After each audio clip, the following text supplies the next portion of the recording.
Hello everyone, it's Dio from Firm But Fair Gaming, bringing you another World of Warcraft video.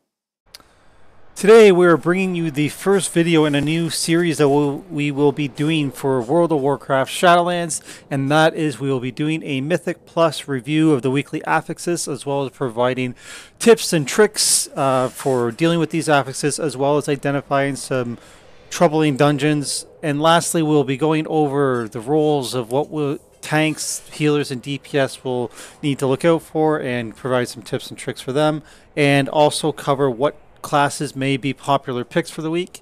I do want to iterate that we do believe that all classes and all kind of group mechanics are viable, and you can definitely push and have success with any kind of comp. Of course, there is going to be a meta, but we don't want to get into that. We want everybody to play any class they want to play, and we do believe that you can have success with any kind of group comp that you have. And so just wanted to get that out of the way. So this week, it is a fortified week. So non-boss enemies have 20% more health and inflict up to 30% increased damage. Raging is one of the other affixes, so non-boss enemies enrage at 30%, health remaining, dealing 75% increased damage. Explosives, while in combat, enemies periodically summon explosive orbs that will detonate if not destroyed. And then lastly, Tormented, so the jailer has 4 lieutenants within the dungeon that you can find and kill, and they will give you a power. So those are the affixes for the week, so let's review our scorecard that we have. So it is a fortified week. Let's go through tanks. So, Raging, it's going to hurt.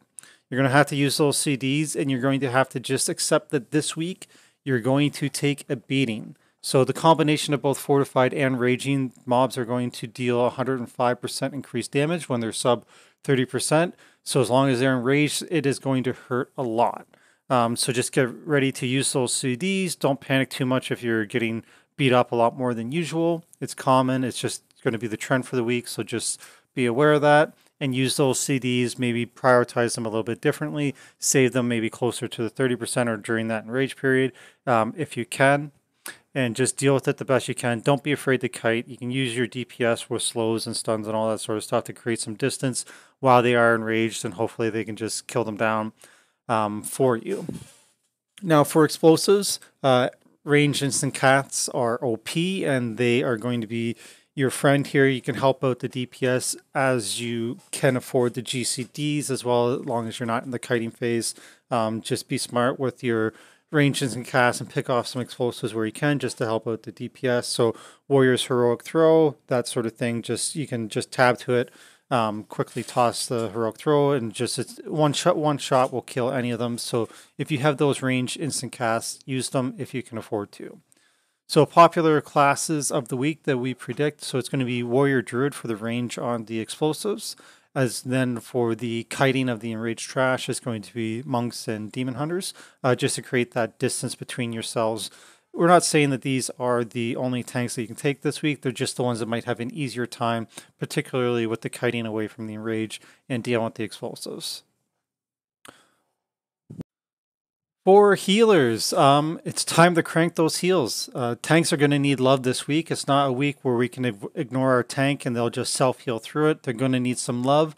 And also group damage has the potential to be quite spiky. There are a number of dungeons where casters randomly target DPS, and if they are enraged at that period of time, they deal additional damage already as it's fortified. So if they're enraged, it's going to do a lot more. So what comes to mind is the dark lashes that come out in Spires of Ascension. Stuff like that is going to be quite painful for DPS. So you're going to have to keep an eye on them and just watch out for that. It's going to be a big heal week as well as a tough tank week. So just get ready to see your HPS go through the roof.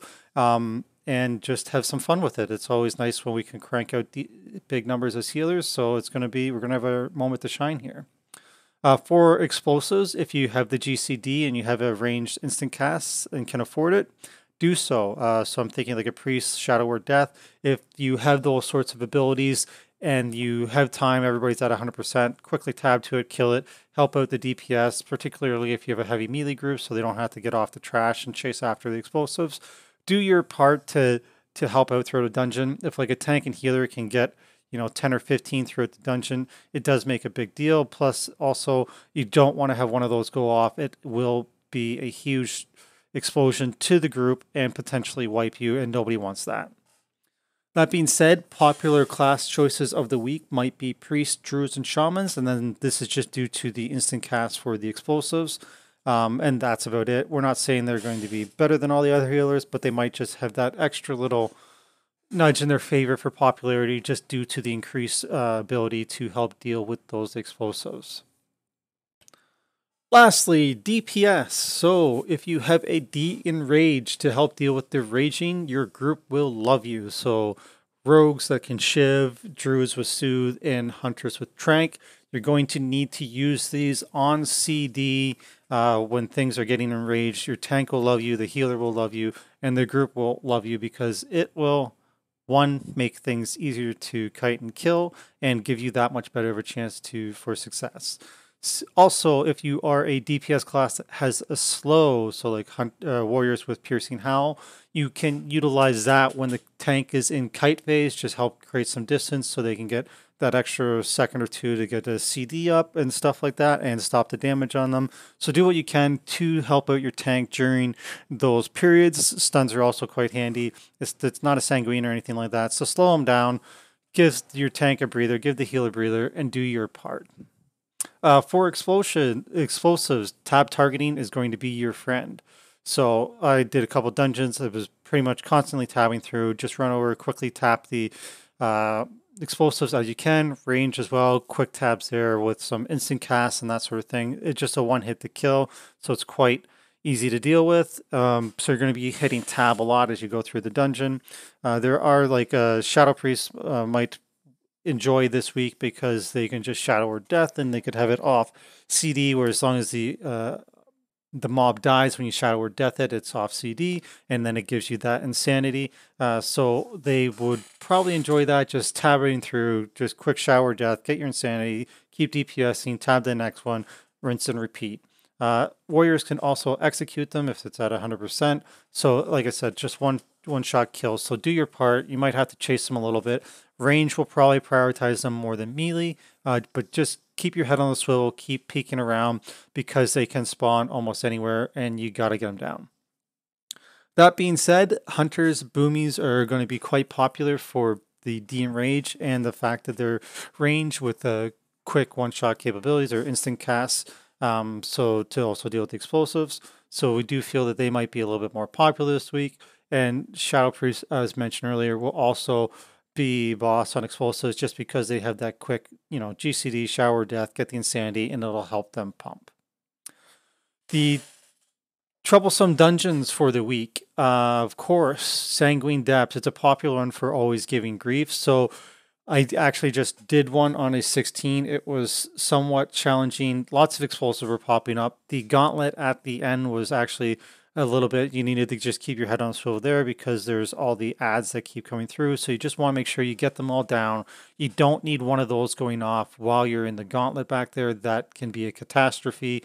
So just be aware of that. The other one that comes to mind, the other dungeon, would be the other side. So particularly in the Ardenweld wing, when you're doing big pulls, because sometimes you do big pulls where you can get like 9 to 12 mobs there when you're gathering all those up and all the birds. And because explosives can spawn anywhere, you just got to keep in mind that when you're pulling birds out of the water, they could then spawn out there, and you got to just, make sure you can get them down. Keep your head on a swivel, find them, kill them, and then just, and then you'll be all good.